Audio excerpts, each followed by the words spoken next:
गुरुन्निश भक्तान ईशावतारकान तत्प्रकाशंस तत्शक्ति कृष्ण चैतन्य संघकम्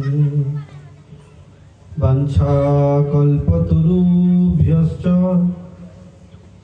कृपा सिन्धुभ्यैव च पतितानां पावनेभ्यो वैष्णवेभ्यो नमो नमः।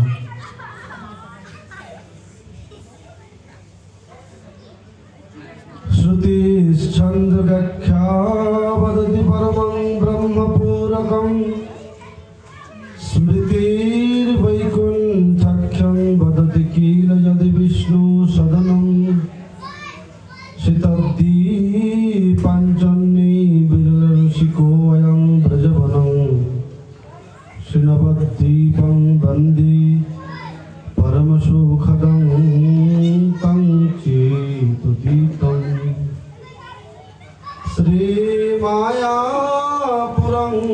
वन्दे परमसुखदं तं चेतुतीतं नीलाचल निवासाय नित्याय परमात्मने बलभद्र सुभद्राभ्यां जगन्नाथाय ते नमः। तमादिदेवं करुणानिधानं तमालवर्णं सुहृदावतारम् अपार संसार समुद्र सेतुं भजामहि श्री भगवत स्वरूपम्।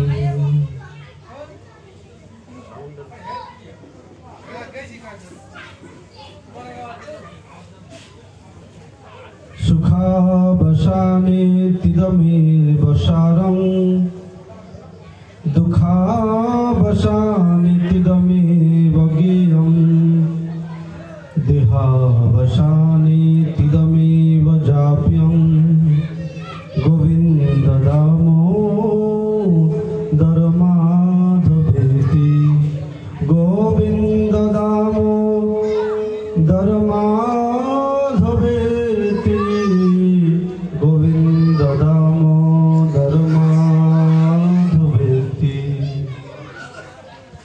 महम्बोधिस्थिरे कनकरुचिरे नीलशिखरे वसन् प्रसदान्त सहजबलभद्रेण वरिणा सुभद्रा मध्यस्थ सकल शूर सेवावशरदो श्री जगन्नाथ स्वामी नयन पथगामी भवतु मे। हे कृष्ण करुणा सिंधो दीनबंधो जगत्पति गोपेश गोपिकाकांत राधाकांत नमस्तुते। जयतं सुरतो पंगोर्मम मंदमते गति मत्सर्वस्व पदं भोजो श्री राधा मदन मोहनो तप्त कांचन गौरांगी राधे वृंदावनेश्वरी वृषभानुसुते देवी प्रणमामि हरि प्रिये। वृंदावै तुलसी देवै प्रियावै केशवस्य च विष्णु भक्ति प्रदे देवी सत्यवत्यै नमो नमः। जय श्री कृष्ण चैतन्य प्रभु नित्यानंद श्री अद्वैत गदाधर शिवासदि श्री गौर भक्त वृंद। हरे कृष्णा कृष्णा कृष्णा हरे हरे हरे राम राम राम हरे हरे।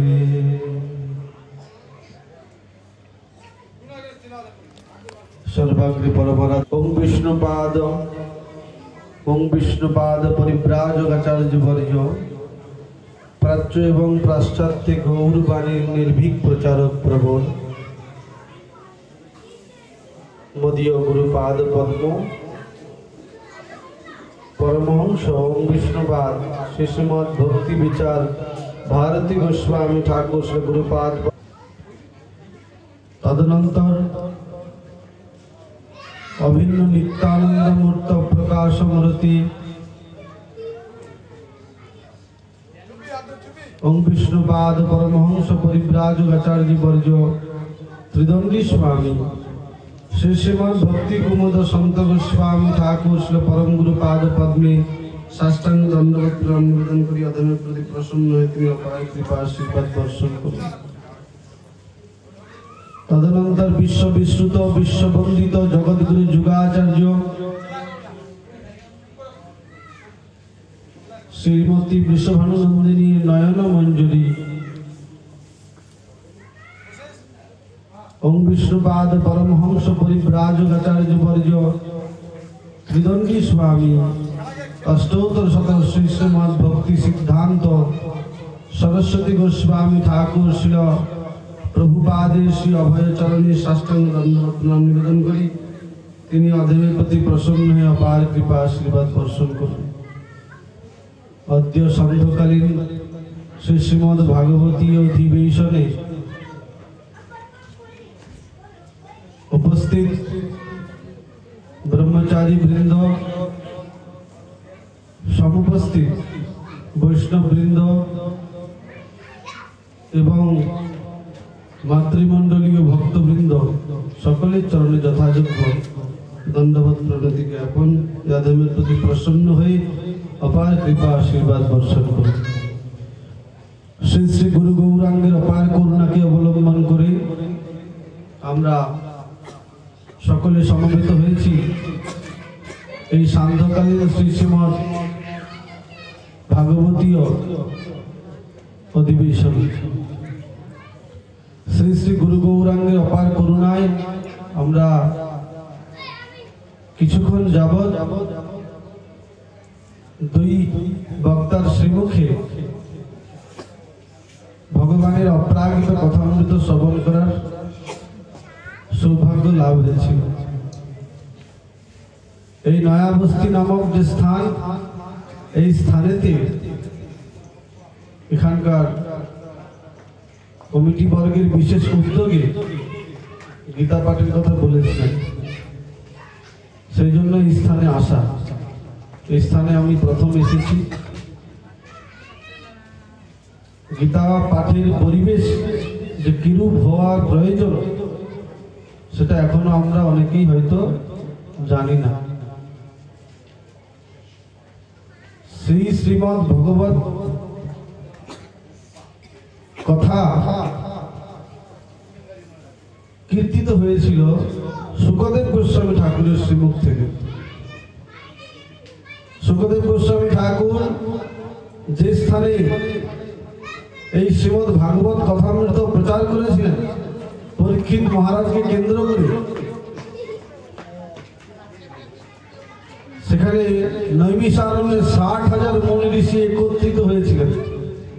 এক আধজন নয়, 60,000 মুনি ঋষি বলে সেই শ্রীমদ্ ভাগবত কথামৃত শ্রবণ করেছিলেন। পরীক্ষিত মহারাজকে যখন তক্ষক দংশন করল, সেই দংশন করার পূর্বে তিনি এক সপ্তাহ হাতে সময় পেয়েছিলেন যে তার করণীয় কর্তব্য কি, কি কর্তব্য বিমূঢ় আত্মা। সেই পরীক্ষিত মহারাজ তিনি রাজসভায় ঘোষিত করলেন যে আমি শৃঙ্গী মুনির অভিশাপে আমি অভিশপ্ত হয়েছি, আমার এখন কি করণীয় কর্তব্য। এক সপ্তাহের মধ্যে আমার মৃত্যু হয়ে যাবে তক্ষক দংশনে।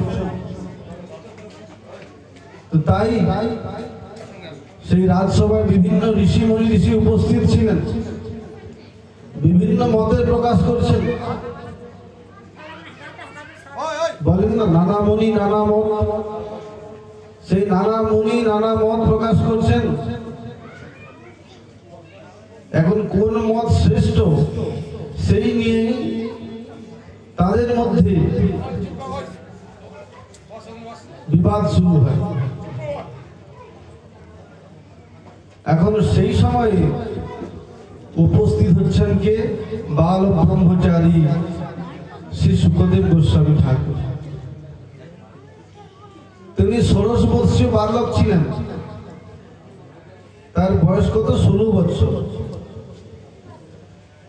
তিনি সবসময়ের জন্য 16 বছর। সেই 16 বৎসর বালক সেই স্থানে উপস্থিত হয়ে তিনি বালক ব্রহ্মচারী ছিল। ব্যাসদেব তার পিতা। সেই ব্যাসদেব এবং ব্যাসদেবের পিতা পরাশর মুনি সেই স্থানে উপস্থিত ছিলেন। পরাশর মুনি বললেন, এই বালক ব্রহ্মচারী শুকদেব গোস্বামী ঠাকুর এসেছেন। মাতৃগর্ভে থাকাকালীন ভগবানের ভাগবতীয় কথামৃত তিনি আস্বাদন করেছিলেন। শুকদেব গোস্বামী ঠাকুর, যে শুকদেব গোস্বামী ঠাকুর কৈলাসে যখন শঙ্করীকে শঙ্কর ভাগবত কথামৃত শ্রবণ করাচ্ছেন, তখন শঙ্করী তিনি নিদ্রায় চলে গিয়েছিলেন। আর শর্ত ছিল কি? ভাগবতী কথামৃতের মধ্যে হু হু শব্দ দিতে হবে। আর শঙ্করী তো ঘুমিয়ে পড়েছেন। এই মতো অবস্থায় ওই কৈলাসেতে সুর পাখির একটি মৃত ডিম ছিল। সেই ভগবানের কথামৃত শ্রবণ করার ফলে ওই ডিমের মধ্যে প্রাণের সঞ্চার হয়ে যায়। অমৃত পান করছেন, প্রাণের সঞ্চার হয়ে যায়। আর সেই প্রাণের সঞ্চার হওয়ার ফলে সেই পাখি হচ্ছে হু হু শব্দ দিতে আছে। শঙ্করী তো গভীর নিদ্রায় চলে গিয়েছে। এখন ভাগবত কথামৃত যখন শেষ হলো, তখন বললেন, দেবী দেবী দেবী তো গভীর নিদ্রায় চলে গিয়েছে। তো তখন তিনি চিন্তা করলেন, শঙ্কর, এই যে এত কথা আমি কীর্তিত করলাম, এই কথাটি কে শ্রবণ করল? তিনি যখন দেখলেন ওই উপরেতে সুর পাখি বসে আছে, তো তিনি ত্রিশূল নিয়ে তাকে মারার উদ্ধত করলেন। যে ভাগবত কথামৃত যে শ্রবণ করে সে চির অমর হয়ে যাবে। কথামৃত, কথা যুক্ত অমৃত, যে অমৃত পান করলে এই জগতের প্রতি তার কোনো আসক্তি থাকে না, সেই কথামৃত। সেই সুর পাখিকে ত্রিশূল নিয়ে তিনি মারতে উদ্যত হচ্ছেন। দৌড় করে নিয়ে আসছেন বদরিকা আশ্রম। কোথায়? যেখানে শ্রী ব্যাসদেব কঠিন তপস্যায় তিনি মগ্ন রয়েছেন। তার স্ত্রী বিথিকা দেবী তিনি সবে মাত্র স্নান করে এসে, মায়েরা যেমন চুলটা পেছনের দিকে করে কাপড় দিয়ে চুলটাকে, ওই চুলের জলটাকে ঝাড়ে, সেরকম ঝাড়ছে আর হাঁ করে আছে। আর সেই সুখপাকে সেই সুযোগে ওই বিথিকা দেবীর মুখ কবর দিয়ে গর্ভেতে প্রবেশ করে যায়। আর সেই গর্ভেতেই যখন শঙ্কর এসে দেখলো যে একে তো আর মারা যাবে না, এ তো তার গর্ভের জরায়ুর মধ্যে প্রবেশ করে গিয়েছে, কি করে একে মারা যাবে? মারলে তো এই বিথিকা দেবী মৃত্যু হয়ে যাবে। তাহলে ব্রাহ্মণের পত্নীকে মারার অপরাধে আমি তো ব্রাহ্মণ হত্যা হয়ে যাবে, আমার ব্রাহ্মণ পত্নী হত্যা হয়ে যাবে। তো সেই জন্য তিনি সেই স্থান থেকে চলে গিয়েছিলেন। সেই সুর পাখি আস্তে আস্তে সেই জরায়ুর মধ্যে বড় হতে হতে হতে তিনি শিশুর রূপ ধারণ করেন। আর সেই শিশুই জগতে অবতীর্ণ হয়ে মহামুনি বেদব্যাসের যে পুত্র শুকদেব গোস্বামী রূপে তিনি জগতে প্রকটিত হলেন। গোস্বামী, গোস্বামী শব্দের অর্থ রূপ গোস্বামী ঠাকুর বিস্তৃতভাবে বর্ণনা করেছেন। বাচ বেগম মনস ক্রোধ বেগম জিহ্ব जिह्वा वेगम उदरुपस्थ वेगम एतानि वेगानि जो विषयेत धीर सर्वमपि मां पृथिवीं शशिष्या বাক্য বেগ, মন বেগ, ক্রোধ বেগ, জিহ্বা বেগ, উদর বেগ, উপস্থ বেগ, এই 6 বেগ যার সদা বসে রয় সেজন গোস্বামী করে পৃথিবী বিজয়। সে পৃথিবীকে পর্যন্ত জয় করতে পারে। সমস্ত ব্যক্তিকে তার চরণে প্রান্তে রেখে তো ভগবানের গৌরহরির ভজন করাতে পারেন। এমত মহাত্মা জগতে তিনি প্রকটিত হয়েছিলেন। সেই হচ্ছেন শুকদেব গোস্বামী ঠাকুর। সেই শুকদেব গোস্বামী ঠাকুর যে নৈমিষারণ্যে 60,000 মনীষীর সামনে ভাগবত কথামৃত আস্বাদন করার কল্পনা করলেন, সমস্ত দেবতারা এসে উপস্থিত যে এই ভাগবত কথামৃত আমাদের শ্রবণ করেন, আমরা বরঞ্চ স্বর্গের অমৃত পরীক্ষিত মহারাজকে দিয়ে দিচ্ছি। ও তো অমৃত পেলেই তো অমর হয়ে যাবে, তাহলে তো আমাদের এই ভাগবত কথামৃত স্মরণ করেন। তখন বলেন না, শুকদেব গোস্বামী ঠাকুরের মধ্যে যে দৈন্য দয়া আত্মনিবেদন, সেই দৈন্য দয়া আত্মনিবেদনে তিনি নিজে প্রতিষ্ঠিত। সেই জন্য এই ভাগবত কথামৃত তার অধিকারী। সেই জন্য তিনি দেবতাদেরকে বঞ্চিত করে দিলেন। বঞ্চিত করে এই ভাগবতীয় কথামৃত শ্রী ভগবানের যে কথা, সেই ভগবানের কথাটা কিরকম? আমরা তো সকলেই ভগবানের কথা শ্রবণ করি, কিন্তু ভগবানের কথাটা কিরকম? তব কথামৃতম তপ্ত জীবনম কবিভিরীড়িতম কল্মষাপহম শ্রবণ মঙ্গলম শ্রীমদাততম ভুবি গৃণন্তি তে ভূরিদা জনা। তব কথামৃতম তপ্ত জীবনম কবিভিরীড়িতম কল্মষাপহম শ্রবণ মঙ্গলম শ্রীমদাততম ভুবি গৃণন্তি তে ভূরিদা জনা। প্রহসিতং প্রিয় প্রেম বীক্ষণং বিহরণং চ তে ধ্যান মঙ্গলম। প্রহসিতং প্রিয় প্রেম বীক্ষণং বিহরণং চ তে ধ্যান মঙ্গলম। তব কথামৃতম তপ্ত জীবনম কবিভিরীড়িতম কল্মষাপহম শ্রবণ মঙ্গলম ধ্যান মঙ্গলম শ্রীমদাদিতে ভুবি গৃণন্তি জনা। কে গাইছে? গোপী গীত গাইছে, গোপীরা গাইছে। যখন ভগবানকে রাসলীলা থেকে রাসলীলায় তিনি নিজেকে গোপন করে দিলেন, তখন ভগবানকে অন্বেষণ করছেন, পাচ্ছেন না খুঁজে। তখন রাধারানী বললেন, ভগবানকে খোঁজার কোনো প্রয়োজন নেই, ভগবানের কথাটাই আমরা আলোচনা করি একত্রে মিলে। যেমন আমরা এই যে একত্রে মিলে ভগবানের কথা আমৃত আস্বাদন করছি, সেই আস্বাদনেই সাক্ষাৎ শ্রী ভগবান গোলক থেকে এই স্থানে অবতীর্ণ হয়ে যাবে। শ্রী ভগবান নিজে বলছেন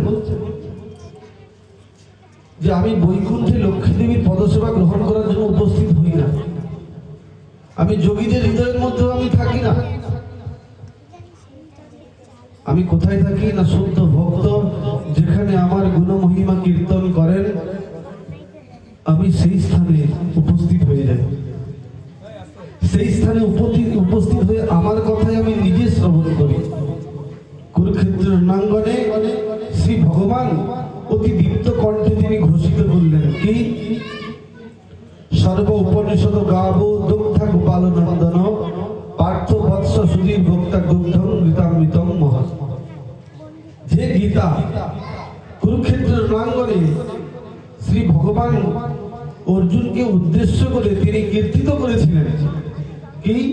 সর্ব উপনিষদ গাব। এই গীতা আমরা যা অধ্যয়ন করি, এই গীতা কি বলছেন? সমস্ত উপনিষদের সার। সর্ব উপনিষদ গাব দুগ্ধা গোপাল নন্দন। এই সমস্ত উপনিষদকে কি বলছেন? একটা গাভীর সঙ্গে তুলনা করেছেন। আর সেই গাভীকে দহন করছেন কে? গোপাল নন্দনন্দন, ব্রজেন্দ্র নন্দন, যশোদানন্দন তিনি দোহন করছেন, সর্ব উপনিষদ গাব দগ্ধা গোপাল নন্দন পার্থ বৎস সুধীর ভক্তং দুর্গম গীতম মৃতম মহৎ। পার্থকে সেই যে সমস্ত উপনিষদের যে সারবস্তু শ্রীমদ্ ভগবত গীতা, সেই গীতার যে গীতা সেটি পান করাচ্ছেন কাকে? পার্থকে পান করাচ্ছেন। কে পার্থ? কেন পার্থ হলো তার নাম? না, তিনি হলেন পৃথা দেবীর পুত্র, অর্থাৎ কুন্তী দেবীর নামই হচ্ছেন পৃথা। সেই পৃথা দেবীর সন্তান বলে সেই জন্য পার্থ। সেই পার্থকে শ্রী শ্রীমদ্ ভগবত গীতার রস আস্বাদন করেছেন। আজকে আমরা সকলে সৌভাগ্য যে আমরা সেই অর্জুন যে রস পান করেছিলেন, যে রসে পান করার ফলে তার মধ্যে মোহটা বিনাশ হয়ে গিয়েছিল, সেই কথা মতো আমরা আস্বাদন করার জন্য বসেছি। তাহলে সেই রকম পরিবেশটা কিরকম হওয়ার প্রয়োজন? চিৎকার চেঁচামেচি কি ভগবানের কথা শোনা যায়? কার কথা শুনছি আমরা? ভগবানের কথা, ইতর বিষয় কথা নয়। প্রজল্প কথা শ্রবণ করার জন্য এই স্থানে আমরা বসিনি। সাক্ষাৎ শ্রী ভগবান ব্রজেন্দ্রনন্দন কৃষ্ণ তিনি এই কুরুক্ষেত্র রণাঙ্গনে যে দিব্য বাণী তিনি প্রচার করেছিলেন গানের মাধ্যমে, সেই কথা শ্রবণ করার অভিলাষে আমরা বসেছি। তাহলে কিরকম ভাবে আমাদেরকে বসতে হয় সেটা আমরা এখনো খুবই লোক জানি কম। আজ লক্ষ কণ্ঠে গীতা পাঠ হচ্ছে, কাল কোটি কণ্ঠে গীতা পাঠ হবে, কিন্তু গীতা পাঠে বসবো কিভাবে সেটা আমরা খুবই কম দেখতে চাই।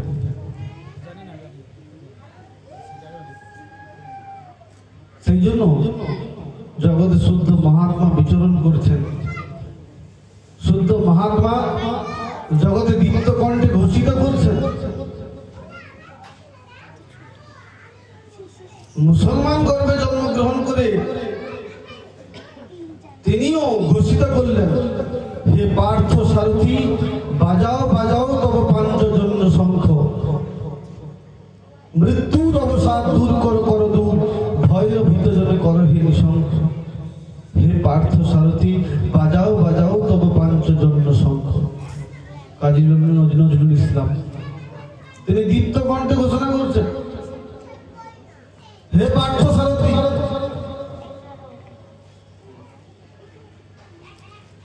আপনার সেই শঙ্খ ধ্বনি বাজাও। আর কি গীতার মন্ত্রে জীবন দান। গীতাকে তিনি হাইলাইট করলেন, তিনি তার কোরআনকে হাইলাইট করতে পারছেন, কিন্তু তিনি গীতা এমনই একটা শাস্ত্র, একম শাস্ত্রম দেবকী পুত্র গীতম এক দেব দেবকী পুত্র এব এক মন্ত্রস্য নামানি জানি কর্মাপেক্ষন্তস্য দেবস্য সেবা। আমাদের বাড়িতে গীতা লাল কাপড়ে বেঁধে আমি ঘরের মধ্যে তুলে রেখে দিয়েছি। শ্রীমদ্ ভগবত গীতাকে দৈনন্দিন আস্বাদন করতে হয়। প্রত্যেক দিন একটা করে শ্রীমদ্ ভগবত গীতা শ্লোক পড়তে হয়। আমি যদি নাও পড়তে পারি তখন শুনতে হয়। কিন্তু গীতা প্রচারটা আমাদের সনাতন ধর্মের মানুষ আমরা সেই গীতা প্রচারটাই ভুলে গিয়েছি। এত বড় অনুষ্ঠান করছেন কমিটি, দূর দূরান্ত থেকে কীর্তন দলকে আহ্বান করছেন, কিন্তু সেই কীর্তন তখনই আমার কর্ণের মধ্যে প্রবেশ করবে যখন আমার হৃদয়টা পরিশুদ্ধ হবে। হৃদয় যার শুদ্ধ নেই, কীর্তন হাজার হাজার কীর্তন শ্রবণ করলেও ভগবানের প্রতি তাদের রুচি জাগবে না। কতক পরিশ্রম আর কতক সেবার মাধ্যমে আমার নিজের জীবনটাকে শুধু খালি হেলায় হারিয়ে দেবে। কিন্তু শুদ্ধ সাধুগুরু বৈষ্ণবের মুখে ভগবানের কথা মৃত আস্বাদন করব কিভাবে? সেই জন্য শাস্ত্রে বলেছেন, যাহ ভাগবত পড় গিয়া বৈষ্ণবের স্থানে, একান্ত আশ্রয় করো বৈষ্ণব চরণে। ভাগবতটা কোথায় পড়তে হবে? যাহ ভাগবত পড়ে গিয়ে বৈষ্ণবের স্থানে। কারণ কেন বৈষ্ণব স্থানের কথা বললেন? কারণ গঙ্গার পরশে হয় পশ্চাতে পাবন, দর্শনে পবিত্র করে এই তোমার গুণ। বৈষ্ণব হৃদয়ে সদা গোবিন্দ বিশ্রাম, গোবিন্দ কহেন মম বৈষ্ণব পরাণ। শ্রী ভগবান তিনি সর্বত্র বিরাজমান। ঈশাবাসমীদং সর্বং যৎকিঞ্চ জগৎক্রিয়াং জগৎ তেন ত্যক্তেন ভুঞ্জিতা মা গৃহ্য কস্য সিদ্ধম। ঈশোপনিষদে শ্রী ভগবান গীতকণ্ঠে বললেন, আমি পরমাত্মা, সমস্ত জীবের হৃদয়ের মধ্যে আমি ক্ষীরোদস্যের বিশ্বরূপে আমি বিরাজমান। কিন্তু তা সত্ত্বেও, বিরাজমান হওয়া সত্ত্বেও আমি বিশ্রাম কোথায় করছি? কোথায় তিনি বিশ্রাম করছেন? বৈষ্ণব হৃদয়ে সদা গোবিন্দ বিশ্রাম, গোবিন্দ কহেন মম বৈষ্ণব পরাণ। শুদ্ধ বৈষ্ণবের হৃদয়ে শ্রী ভগবান বিরাজ করেন। আপনার হৃদয়ের মধ্যে আছে, আমার হৃদয়ের মধ্যে আছে, কিন্তু আপনি ভগবানের কাছে কি প্রার্থনা করছেন? ধনং দেহি, রূপং দেহি, যশং দেহি, শুধু দেহি দেহি পুনঃ পুনঃ, শুধু চাইছেন। তিনি আমার অর্ডার সাপ্লাই, যেমন অর্ডার করবো তেমনই আমাকে তিনি করে দেবেন। কিন্তু কই আমরা বলতে পারলাম না তো। ধন জনয়ার কবিতা সুন্দরী, বলিব না চাহি দেহ সুখ করি। জন্মে জন্মে দাও ওহে গৌর হরি, অহৈতুকী ভক্তি চরণে তোমার। কবে হবে বলো সেদিন আমার, কবে হবে বলো সেদিন আমার। ধন জন আর কবিতা সুন্দরী, বলিব না চাহি দেহ সুখ করি। জন্মে জন্মে দাও ওহে গৌর হরি, অহৈতুকী ভক্তি চরণে তোমার। কবে হবে সেদিন আমার? সেদিন আমার দিনটা কবে হবে? যেদিন এরকম তিলক পরে, কণ্ঠী গলায় পরিধান করে তোমার চরণ সেবার জন্য আমার প্রাণটা ব্যাকুল হয়ে উঠবে। সেই দিনটা কবে হবে? এই ধন জন পুত্র পরিবার এগুলো সবই দেহের সন্তুষ্টি পুষ্টির জন্য। सबके फैले एक दिन चले जेते হবে। क्या लेकर तू आया जगत में, क्या लेकर तू जाएगा? मुट्ठी बांधे आया जगत में, हाथ पसार के जाएगा। কি নিয়ে জগতে এসেছিল? মান অভিমান অহংকার। বাড়ির পাশের বাড়ির সঙ্গে কোনো সম্পর্ক নেই। অথচ যখন জগৎ থেকে চলে যাবেন তখন পাশের বাড়ির সেই ব্যক্তি বলবে, এর সঙ্গে আমার প্রতিদিন ঝগড়া হতে, চলে গেছে, বেশ। এই নিয়ে আমাদের সংসার। সেই জন্য শ্রীমান ভগবত গীতা, যে গীতা আস্বাদন করলে সমস্ত মানুষের হৃদয়ের মধ্যে পরমাত্মা রূপী ক্ষীরোদস্যই বিশ্ব বিরাজমান, তিনি সকলের চিত্তকে আকর্ষণ করে একই ছত্রের তলায় আমরা সকলে সমবেত হয়েছি। আজকে সনাতন ধর্মের মানুষ বিভ্রান্ত, নানা মতে তারা নিজেকে ভাসিয়ে দিচ্ছে। সেই জন্য শ্রীমান মহাপ্রভুর যে চৈতন্য ভাগবত যদি আস্বাদন করেন, সেখানে দেখবেন বলছেন, শ্রী চৈতন্য প্রভু বন্দে বালোপি যদনুগ্রহাৎ তরের নানা মতগ্রাহং ব্যক্তম সিদ্ধান্ত সার। সময় নেই, কথা বললে অনেক কথা হয়ে যাবে। 9:24 9:30 পর্যন্ত বললাম। শ্রী চৈতন্য প্রভু বন্দে, এই শ্লোকটা বলে আমি শেষ করে দিচ্ছি। শ্রী চৈতন্য প্রভু বন্দে, এই কলিযুগেতে শ্রীকৃষ্ণ চৈতন্য প্রভুর বন্দনা করতে হবে। শ্রী চৈতন্য প্রভু বন্দে বালোপি যদনুগ্রহাৎ। বালো মানে এখানে কি বলছেন? বালক নয়, বালো মানে এখানে অজ্ঞ মূর্খ। বালোপি যদ অনুগ্রহাৎ, যার অনুগ্রহে তরে নানা মতগ্রাহং গাপ্তং সিদ্ধান্ত সাধনা। এই নানা মতরূপী গ্রাহক সব আমাদের গিলে খেয়ে দিচ্ছে। কই আমরা শ্রীমান গৌর হরির ভজনটা করতে পারলাম না। সেই জন্য শ্রীমান মহাপ্রভুর কৃপা আদর্শটাই হচ্ছে আমাদের জীবনের চলার পথ। আর সেই শ্রীমান মহাপ্রভু কে?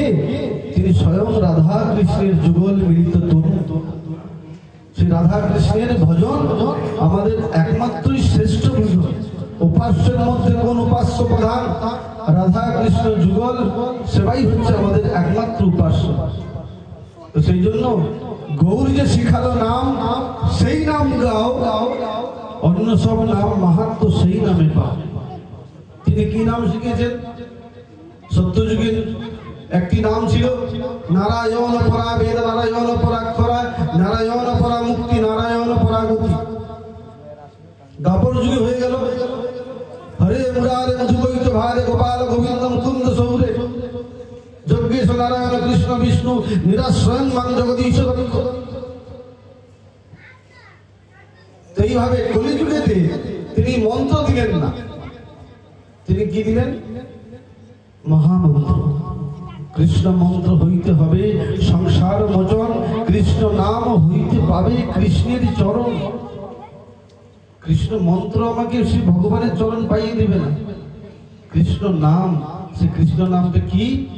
প্রভু কহে কহিলাম এই মহামন্ত্র, ইহা জপ গিয়া সবে করিয়া নির্বন্ধ, ইহা হইতে সর্বসিদ্ধি হইবে সবার, সর্বক্ষণ বলইতে বিধি নাহি আর। কি ভজনে কি শয়নে কি বা জাগরণে, অহর নিশ্চিন্ত কৃষ্ণ বল হবি নাম বদনে, নাম বিনা কলিকালে নাহি আর মন্ত্র, সর্বমন্ত্র সার এই শাস্ত্র। সে দেখি হরে কৃষ্ণ কৃষ্ণ কৃষ্ণ হরে হরে, হরে রাম রাম রাম হরে হরে। এই মহামন্ত্র জপ করে আমাদের উচ্চ কণ্ঠে শ্রী ভগবানের চরণে যদি আমাদের ভক্তিটাকে অর্পণ করতে পারি, শ্রী ভগবান করুণা করে কেশাকর্ষণ করে আমাদের তার ধামে নিয়ে চলে যাবেন। সেটি কি? সেটি হচ্ছে অভিন্ন গোলক বৃন্দাবন। সেই বৃন্দাবনের সংবাদ দিতে শুদ্ধ মহাত্মাগণ জগতে বিচরিত হচ্ছেন। জগতে বিচরণ করে মহান্তের স্বভাব হয়ে কাঁদিতে পামর, নিজ কার্য সিদ্ধি নাই তবু যান পর ঘর। পরের ঘরে তারা দৌড়ে আসছেন কেন? এই যে শ্রী ভগবানের সেবাটা আমরা ভুলে গেছি, সেই সেবার ভুলে থাকার কারণেই আমাদের এত দুঃখ কষ্ট। সেই জন্য আমরা যদি সাধু সঙ্গের প্রভাবে আমার নিজের জীবনে আমরা সদ্গুরু চরণাশ্রয়ের মাধ্যমে আমাদের নিজের জীবনটাকে সার্থক করতে পারি, সদ্গুরু চরণাশ্রয়ের মাধ্যমে শ্রী ভগবানের সাধন ভজন করাই হচ্ছে মনুষ্য জীবনের একমাত্র কর্তব্য। যেমন শ্রীমান মহাপ্রভু জগতে প্রকটিত হয়ে তিনি সদ্গুরু চরণ আশ্রিত করেছিলেন। শ্রী শ্রী ঈশ্বর পরিপাদ, তার গুরুপাদ পদ্ম, সন্ন্যাস গুরু কেশব ভারতী, এবং যখন শ্রী চৈতন্য শ্রী ব্রজেন্দ্রনন্দন কৃষ্ণ তিনি শান্তিপুণের মনের কাছ থেকে তিনি দীক্ষা গ্রহণ করলেন। ঠিক তেমনই আমাদের সকলের গুরুর প্রয়োজন। সেটি কি? সদ্গুরু। सदगुरु पाओगे भेद बताओगे, जब ज्ञान करे उपदेश, कोयला को मैला छड़े जब आग करे प्रवेश। सदगुरु যখনই আমাদের কাছে আসবে তখনই তার শ্রী ভগবানের কথা শ্রবণের মাধ্যমে আমার চিত্তটা যদি সংশোধিত হয়, যদি আমি ভগবানের চরণে আত্মসমর্পণ করি, আর আত্মসমর্পণের মাধ্যমে ভগবানের চরণে এটুকু প্রার্থনা করি যে হে ভগবান, আমি পূর্বে যা করেছি এখন সম্পূর্ণভাবে আপনার চরণে মনোনিবেশ করলাম, আপনি কৃপা করে আমাকে আপনার চরণ প্রান্তে ঠাঁই দিন। শাস্ত্রের পিতাদের বললেন অভিজেত সুদূরাচার ভূততে মাম অনন্য ভাগ্য সাধরেব সমন্তব্য সম্যক ব্যবসিত হিস। বলছেন অভিজেত সুদূরাচার, যদি সুদূরাচারও ব্যক্তি হয়, সে যদি সম্পূর্ণভাবে ফুল সারেন্ডার করে আমার চরণে আত্মসমর্পণ করেন, তাকে সাধু বলে জানবে। সেই সাধু ব্যক্তি জগতে বিরল। আর সেই জন্য আমরা সকলে এই স্থানে বসেছি শ্রী ভগবানের কথামৃত শ্রবণের মাধ্যমে আমার নিজের জীবনটাকে সার্থক করার জন্য। ওদিকে আপনাদের সময় নেব না, রাত্রি হলো। বাঞ্ছা কল্পতরুভ্যশ্চ কৃপা সিন্ধু ভৈবচ পতিতানাং পাবনেভ্যো বৈষ্ণবেভ্যো নমঃ। আমরা সিধা মায়াপুর থেকে এসেছি এখানে